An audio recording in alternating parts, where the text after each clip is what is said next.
आज का डिक्टेशन 100 शब्द प्रति मिनट रहेगा, जिसकी पीडीएफ फाइल हमने हमारे Telegram channel study with HP Swami पर डाल दी है और उसका लिंक वीडियो की डिस्क्रिप्शन में डाल रखा है। डिक्टेशन स्टार्ट होगा 5 सेकंड बाद।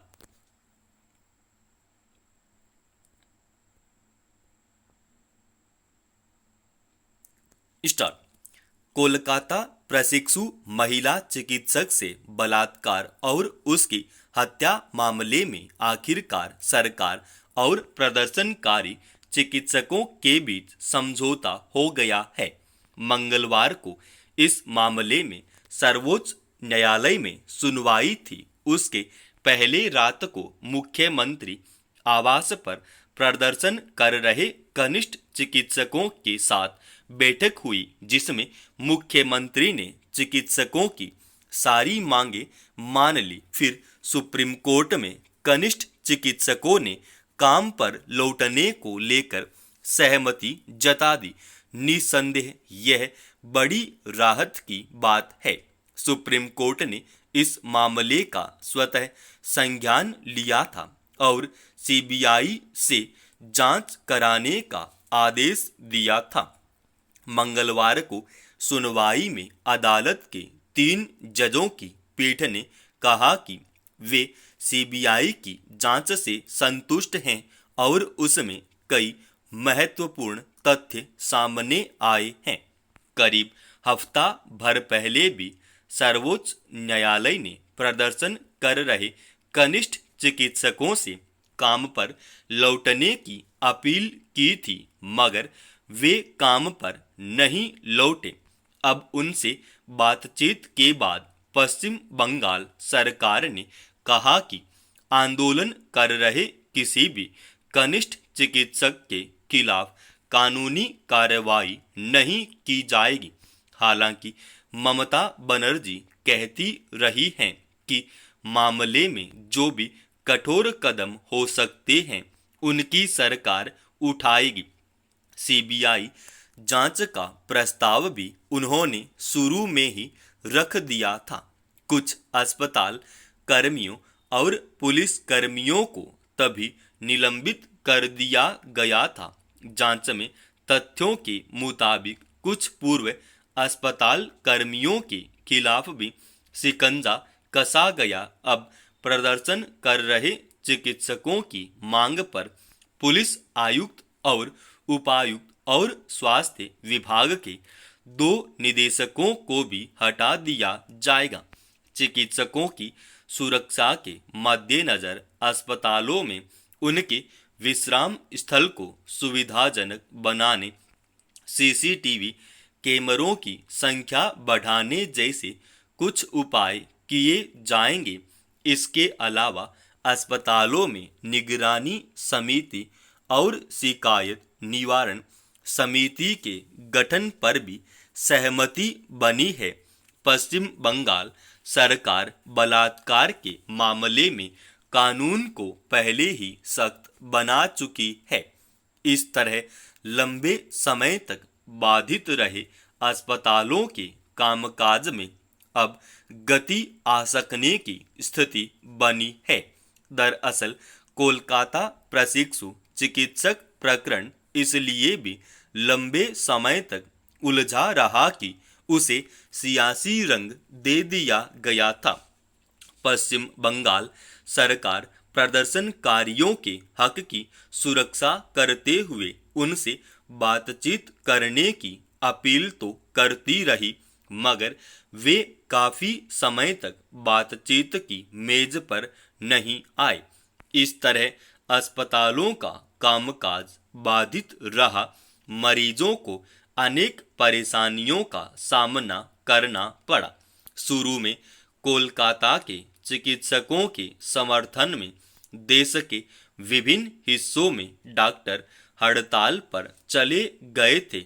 उससे व्यापक समस्या पैदा हो गई थी, मगर सर्वोच्च न्यायालय की अपील पर कोलकाता को छोड़कर बाकी जगहों के चिकित्सक वापस काम पर लौट गए थे।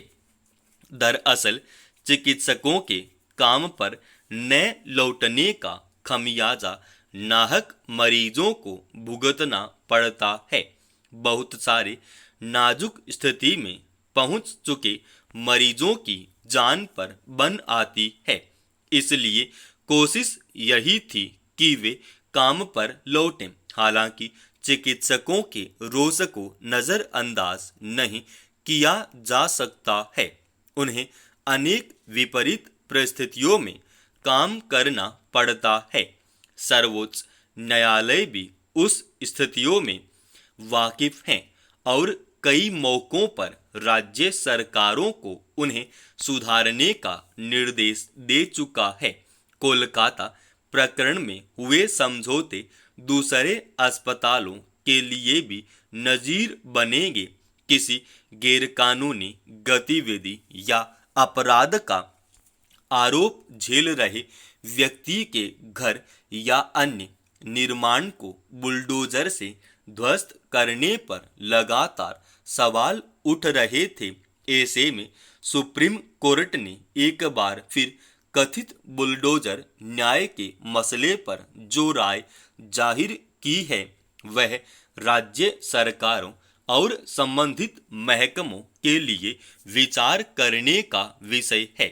यह बड़ी विडंबना है कि अगर कोई व्यक्ति किसी अपराध के आरोप में पकड़ा जाता है तो उसके खिलाफ कानूनी प्रक्रिया के तहत कार्रवाई करने की बजाय अन्य कारणों का हवाला देकर उसका घर ढहा दिया जाए।